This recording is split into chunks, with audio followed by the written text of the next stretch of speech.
बहुत मुद्दतों पहले की बात है कि शाम मुल्क में एक नेक दिल बादशाह रहा करता था। उसकी रियाया उससे बहुत खुश थी। बादशाह को फूल और पौधे बहुत पसंद थे। उसने अपने महल में बहुत बड़ा शाही बाग बना रखा था। वो रोज मगरिब की नमाज के बाद अपने बाग में जाया करता था। एक दिन बादशाह अपने बाग से वापस आया और इशा की नमाज पढ़कर सो गया। उसने ख्वाब में देखा कि आसमान से 4 परियां उतर रही हैं। उनमें से एक परी ने अपने हाथ फैलाए और जमीन से एक सोने का तना उग गया। फिर दूसरी परी ने हाथ फैलाए और उस तने पर चांदी की शाखें लग गईं। फिर तीसरी परी ने अपने हाथ फैलाए और उन शाखों पर हीरों के पत्ते लग गए। इस खूबसूरत सोने चांदी के दरख्त को देखकर बादशाह हैरान रह गया। अचानक उनमें से एक परी सीप बन गई और इस दरख्त पर एक अजीब किस्म का जानवर आकर बैठ गया। उस जानवर ने वो लाल रंग का सीप खाना शुरू कर दिया और फिर बादशाह की आंख खुल गई। बादशाह को अपने इस अजीब ख्वाब पर बहुत ताज्जुब हुआ। बादशाह के दिल में एक ख्वाहिश जागी थी कि उसके बाग में भी बिल्कुल उसी तरह का एक दरख्त हो। बादशाह के पास ख्वाब की ताबीर बताने वाले एक बुजुर्ग थे। अगले रोज बादशाह उस बुजुर्ग के पास गए और अपना ख्वाब बता दिया। बुजुर्ग ने कहा, बादशाह, जो आपने परियां देखी हैं वो कोहे काफ की परियां थीं। उनको एक जालिम दियो ने कब्जे में कर रखा है। उनको आपकी जरूरत है। बादशाह ने अपने तमाम सिपाही इकट्ठे किए और कहा कि जो उस दियो से परियों को छुड़ा कर लाएगा उसे मैं अपनी बहुत सी दौलत दे दूंगा। दौलत की लालच में हर किसी ने अपनी ईढ़ी चोटी का जोर लगा दिया, लेकिन सब नाकाम होकर लौटे। बादशाह का एक वजीर भी था। बादशाह को उस वजीर पर बहुत इत्मीनान था। उसने बादशाह से इजाजत मांगी कि उसे इस काम के लिए भेजा जाए। बादशाह मान गया। अब वजीर कोहे काफ की जानिब निकल पड़ा। जब वो जंगल में से गुजर रहा था तो उसे एक अजीब और गरीब जख्मी शख्स नजर आया जो दर्द से करा रहा था। वजीर ने उस जख्मी शख्स की मदद की और उसकी मरहम पट्टी भी की। जख्मी शख्स ने उसका शुक्रिया अदा किया और उससे पूछा कि वो कहाँ जा रहा है। वजीर ने सारा किस्सा बयान कर दिया। जख्मी शख्स ने कहा कि वो दियो बहुत खतरनाक है। मैं एक जिक्र जानता हूँ जो तुम्हारे काम आएगा। उस जिक्र को पढ़कर तुम जानवरों से बातें कर सकोगे। जख्मी शख्स ने वजीर को एक मंत्र सिखा दिया और फिर वो अपनी राह को निकल गया। वजीर कुछ दूर ही गया था कि उसे 2 मछलियां तालाब के बाहर पड़ी नजर आईं। एक मछली ने कहा कि ए आदमजाद, हमारी मदद करो, हम मर रही हैं। दूसरी मछली ने कहा कि ये हमारी जबान नहीं समझ पाएगा, लेकिन वजीर समझ गया था। उसने मछलियों को उठाकर पानी में छोड़ दिया। मछलियों ने उसे दुआ दी। वजीर वहां से निकल गया।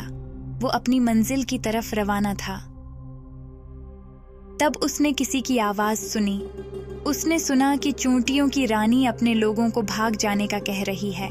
जल्दी हट जाओ, ये आदमजाद हमें कुचल देगा। वजीर मुस्कराया और एक तरफ होकर चला गया। अब वजीर कोहे काफ के करीब ही था। वो चल रहा था कि अचानक उसने अपने सामने झाड़ियों में हरकत महसूस की। उसने करीब जाकर देखा तो उन झाड़ियों में एक बोना फंसा हुआ था। वजीर ने बोने को उन झाड़ियों से निकाला तो बोने ने उसका शुक्रिया अदा किया और उससे पूछा कि वो कहाँ जा रहा है। वजीर ने उसे भी सारा मामला बता दिया। बोने ने कहा, मेरे पास एक ऐसी चादर है जिसे अगर तुम अपने ऊपर ओढ़ लो तो तुम किसी को भी नजर नहीं आओगे। इस तरह तुम उस दियो से मुकाबला कर सकोगे।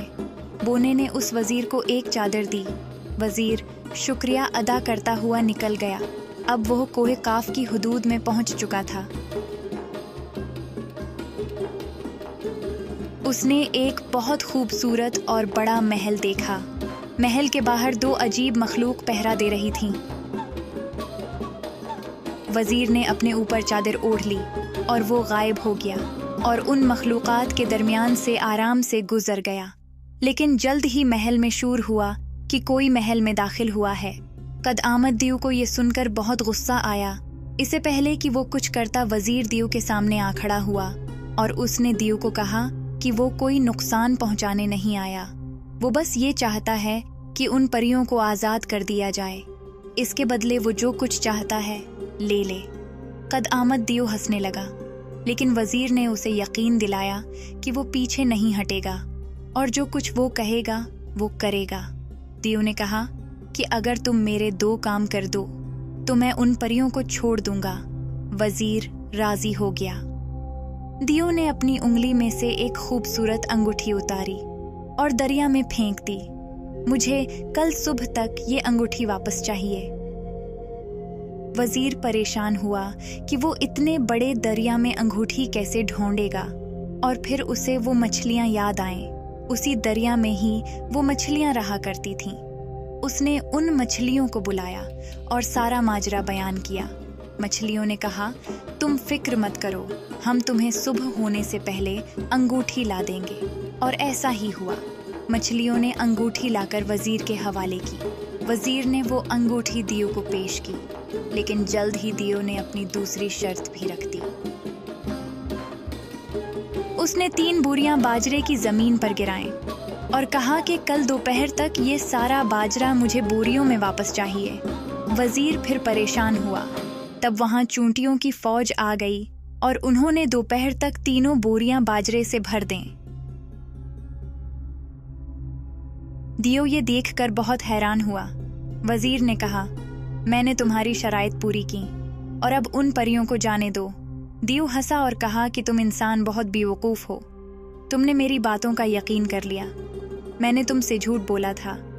वजीर को दियो की बात सुनकर बहुत गुस्सा आया। उसने जल्दी से बोने की दी हुई चादर तानी और खंजर पकड़कर दियो की जानिब बढ़ा और उसके सीने में घूंप दिया। दियो बुलंद आवाज में चीख मारता हुआ जमीन बूस हो गया। वजीर ने तहखाने में जाकर परियों को आजाद किया। परियां उसे उठाकर वापस बादशाह के पास ले आईं। परियों ने बादशाह का बहुत शुक्रिया अदा किया और तुहफतन बिल्कुल वैसा ही दरख्त बादशाह के बाग में बना के दिया जैसा कि बादशाह ने ख्वाब में देखा था। बादशाह ने अपने वादे के मुताबिक अपनी बहुत सी जायदाद अपने वजीर के नाम कर दी और परियां खुशी खुशी वापस प्रिस्तान की तरफ रवाना हो गईं।